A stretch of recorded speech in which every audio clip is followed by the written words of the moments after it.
Hey guys, it's me Charlie.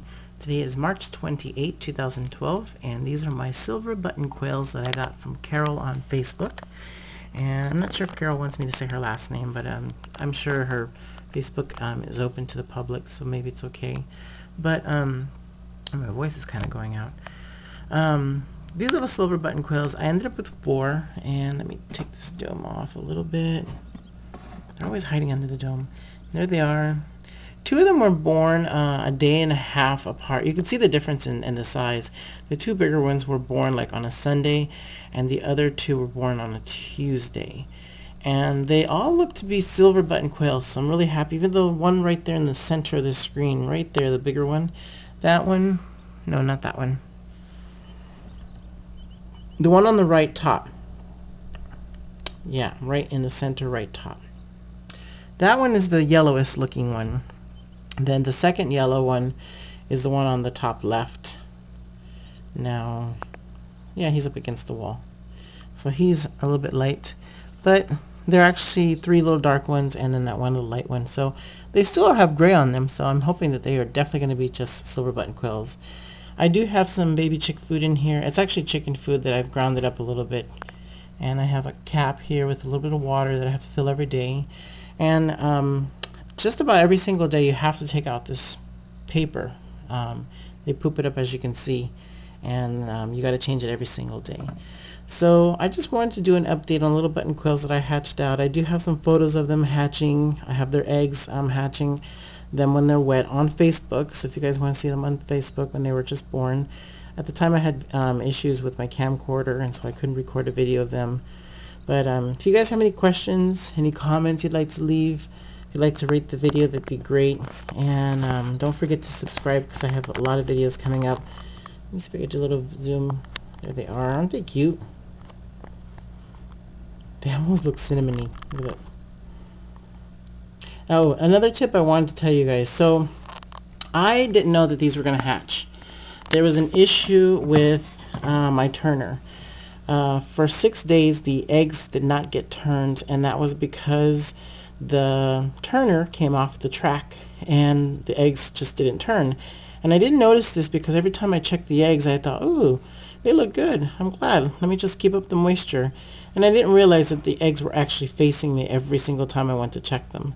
But luckily, out of 14 eggs, the 4 baby chicks hatched. And I cracked all the eggs open, and there was only 1 baby chick that was fully developed, and the rest had nothing in them except a few were like rotting away a little bit.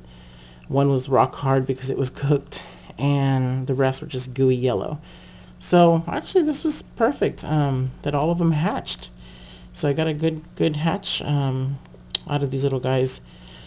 But a tip that I wanted to talk about is I had to put this box together. This is just a regular shipping box. It's probably exactly about 12 inches by 12 inches by 12 inches.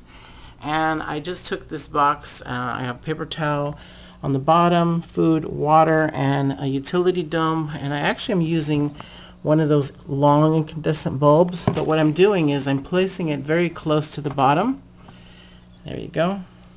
And it's probably about 4 inches from the bottom, maybe close to 5, and it still keeps them warm. And then I take a little towel and I put it on top.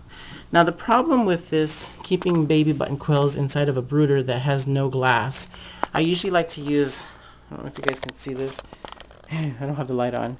It's my axolotl tank, and it's a 10-gallon aquarium, and I like to put all my baby chicks in a glass brooder because they can see you and they won't be so skittish and run away. These guys are about 3 and 4 days old, and they're really skittish of me. They're super tiny. They're actually the size of a quarter now. They were like the size of a penny when they were first born. Now they're the size of a quarter.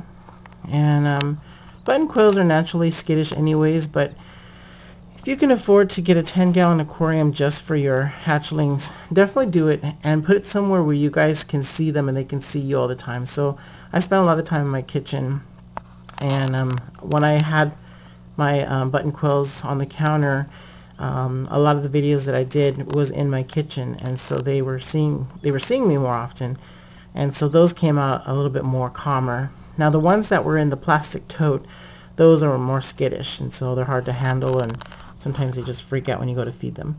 So another tip you want to do is when you're feeding these guys, always make a sound for them. So my sound is like a rooster. I go. You see how they're running around looking for food? That's because I've taught them that that's the sound I'm going to make when I come in to feed them. So that way they know that it's feeding time. Alright, so I think that's it. If you guys have any questions, leave a comment below and don't forget to subscribe. See you guys on the next video.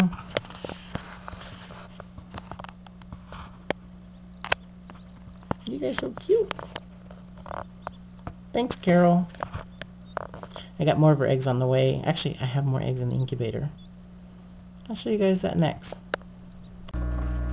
Hey guys, it's me, Charlie. Today is March 28, 2012, and I'm doing a video on my button quills and my Serama eggs. So those are my Serama eggs. I have 7 of them. Oops, that's a bright beam. Let me actually open up the incubator. This is my Hovabator 1602N. So there's the Serama eggs. And these right here are Carol's silver button quills that she sent me. And the next row back are my button quills that are all mixed. I have Pieds, Vaders, cinnamon red-breasted, some white ones, and I can't remember else. I don't have any wilds in there. I just wanted to show you guys that, I think actually I have no way to turn that off. I don't think you guys will be able to see it in this video. That one is not fertile. This one is not fertile. This one is not fertile, but it's dark because of the color of the egg. And that one's not fertile. These eggs are about 7 days into incubation. That one's not fertile. This one is. And wish I could do it with the, I only have one set of hands. And then this one is fertile too, but I'm going to have to pull these eggs out to show you. So let me do that. Whew, okay, here we go. Let me cover that up. I don't know if you guys can see that, but there's little veins in there.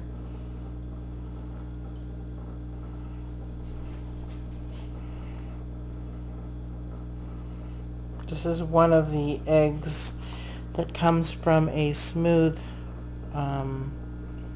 Serama.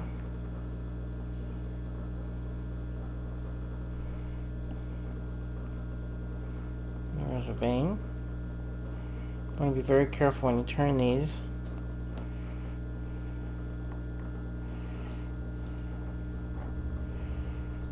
Ooh, nice warm egg. There we go. Alright, so let me show you the other egg. And this egg is the quail. Or, it's called quail, but it's a quail color. Alright, so now, here is the other one that's been named SS for Silk Serama. I have that in a shot glass. Ooh, that's right. This one is also fertile, but I gotta look for the, I'm trying to be very careful. There we go. There we go. You can kind of see a little bit. This is not a very good video of candling eggs.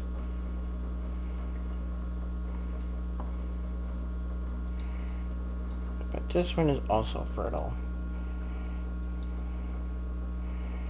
Alright, let's put these back. Alright, so these are my Serama eggs. That's just for extra moisture, even though there's some on the bottom. See you guys in the next video. So what I ended up using real quickly, in case you guys were curious on how I candled my eggs real quick, I just took a shot glass and I took this, turned it on, and put it in here upside down, and I beamed this away from me, and I took the egg and I just put it like that, and I tried to do the best I could to candle that egg, which didn't really show up that well in the video, but Just a quick idea what I did.